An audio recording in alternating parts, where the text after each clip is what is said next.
Well, thank you for stopping by and checking out video number 2. There are those who consider citizens who take issue with these municipal zoning plans and calling them conspiracy theorists. These new zoning initiatives are being brought forward in municipalities across the province right now, with a certain amount of pushback. While those who fully support these changes, there are others who are voicing their concerns. Recently, a municipal councillor spoke out in central Alberta. They asked, "What exactly are your rights that are being infringed on? And what exactly is so wrong with these bylaws for you to organize and spread misinformation about?" And I'm going to take a few minutes of time and try and answer both of those questions. From the supporters' perspective of these new land use bylaws, they claim innocence on any impropriety. The documents are well written and seem to be quite the norm. Great. That's what their supporters see. But those in opposition have a few serious concerns.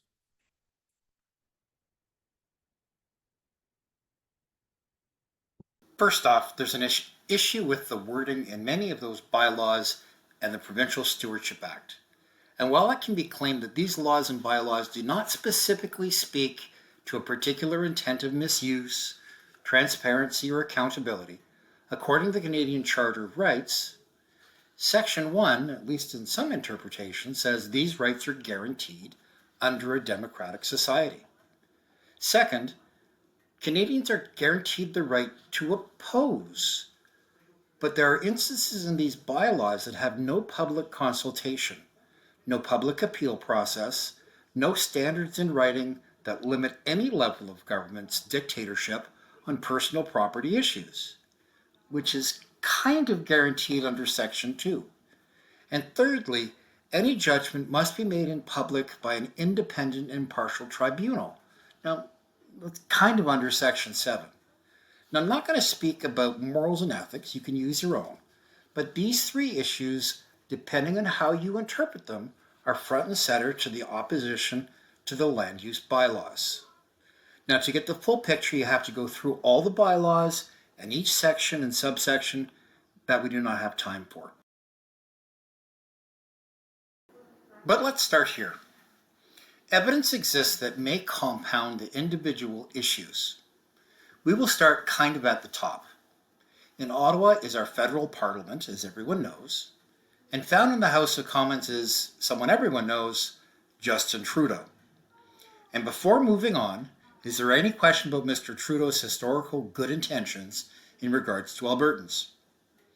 Well, he's the one who recommends someone for the relatively new position, at least as I see it, in Alberta called the Lieutenant Governor in Council, who is supposed to represent the monarchy. Let that sink in for a second. The provincial viceroys have been said to be a focus of community ideals and a reinforcement of provincial identity.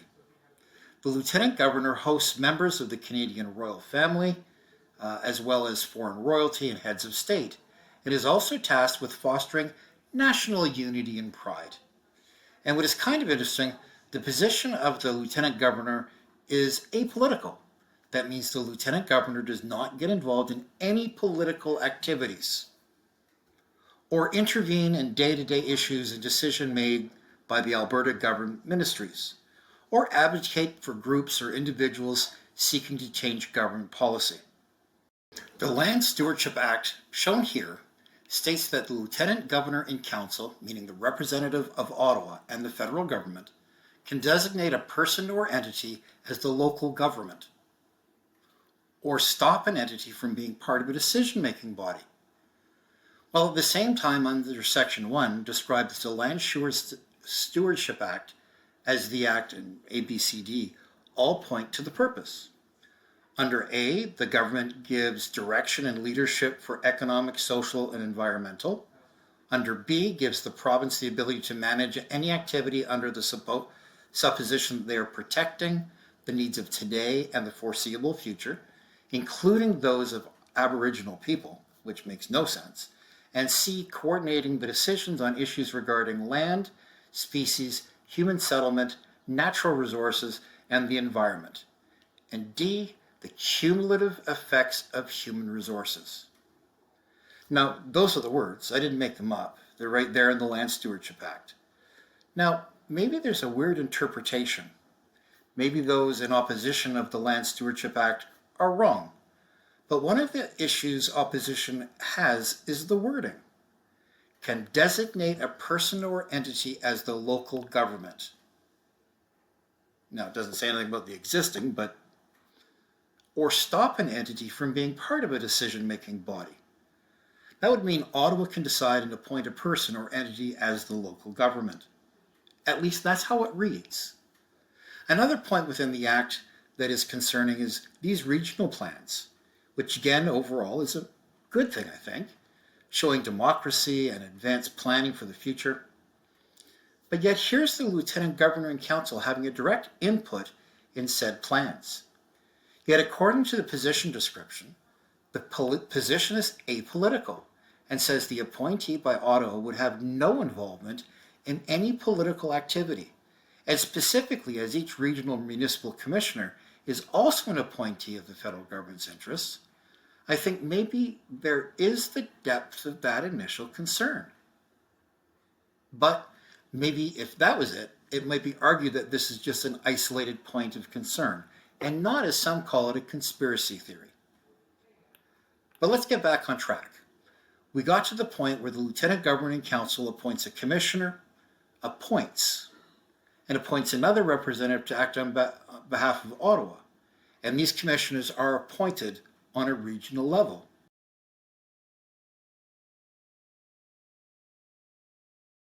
Now, I can scroll through the entire Act or everything to be found online.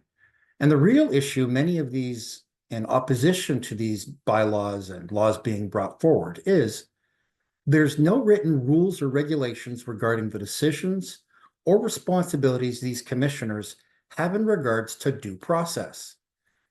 There are no appeal steps. There are no minimum evidence requirements.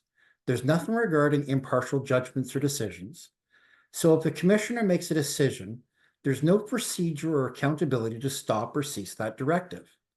And these decisions come right down to the municipal level in so many of these new land use bylaws. Remember, there are commissioners involved in each of the regional planning boards. So let's just jump in to how that affects these new bylaws that have become such an issue. I'm sure it looks like there's a designated officer appointed to enforce these new bylaws. And as we go straight to the municipal level, let's take a look at the new zoning bylaw for Barrhead County.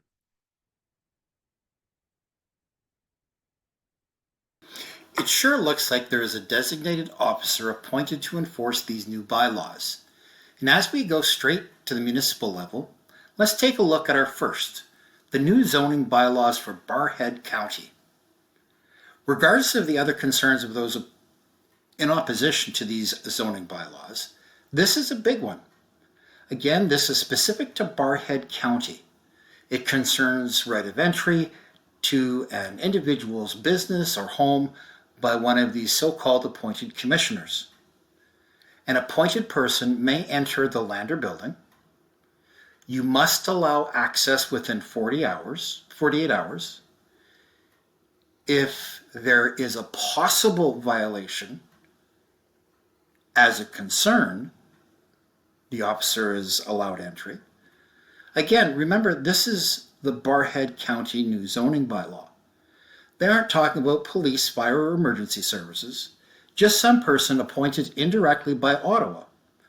But what is worrisome about this particular section of the Barrhead Zoning Act is there is no checks and balances, no appeal process, no accountability in any manner, nor is there any detailing about facts before entry, just anything of concern, in their opinion. But hey, this could be a single issue, not well presented. So let's take a look at Crystal Springs out at Pigeon Lake. Again, same thing. Access must be granted and opinion-based. And again, upon a quick review, no facts, no appeals, no accountability, punishment in Crystal Springs' new zoning bylaw. Just stated opinion, and the commissioner gets to walk in a citizen's door unchecked. Now, aside from these bylaws never saying that access will be abused or not, doesn't the wording seem to maybe justify a little concern without having the rules and accountability written right into the bylaw? Again, maybe just an isolated incident. But here is the business that is writing these bylaws for various municipalities across the province. And just look at these municipalities listed. And each and every one has the same right of access without transparency or accountability included in the new bylaws. Seems pretty well organized to me. Maybe even a cookie cutter used for all of them. And I hope each was not charged full price for the writing of the bylaws.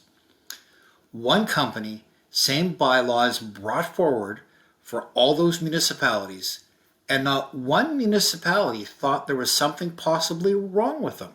But look at the Edmonton's new city bylaws. Different company maybe. Maybe it was the Edmonton that used the cookie cutter. But same rules apply. No appeals process in their new zoning bylaws. No public judgment but impartial tribunal.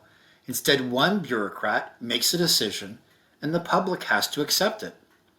Now, under a microscope, each of these new bylaws and the new wrinkle of the lieutenant governor and council and their commissioners on site through the regional planning board, somehow the input of Indigenous people comes into play, into my house, input into my business or farmland. Mine, yours? Now, if there are any questions about what those in opposition to these bylaws and the Land Use Stewardship Act have, let me summarize.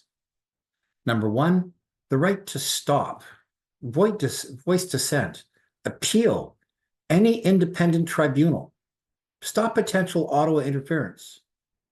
Sure does appear to be missing in all of these new bylaws.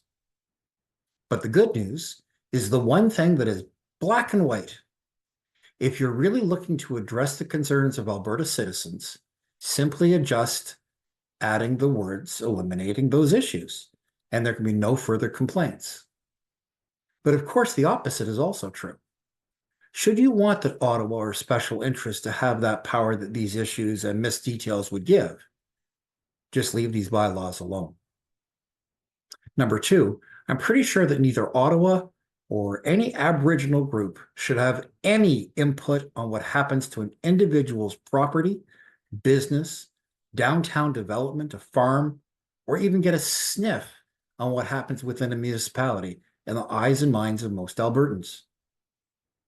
Number three, in English, believe it or not, most Albertans don't trust politicians. They don't trust the government, the legal system, and definitely don't trust bureaucrats or special interest. But to oppose any of the above would cost big bucks from individual citizens in legal fees, with no assumption or evidence anywhere of fair proceedings. Our municipal councillors need to understand very clearly, we don't trust you to do the best for the people you're supposed to represent. In order to remove the opposition from these bylaws, you would have to put in the wording that negates the possibility of interference in our way of life, belief system, and guarantee there are checks and balances prohibiting special interests or Ottawa from dictating anything regarding our municipalities.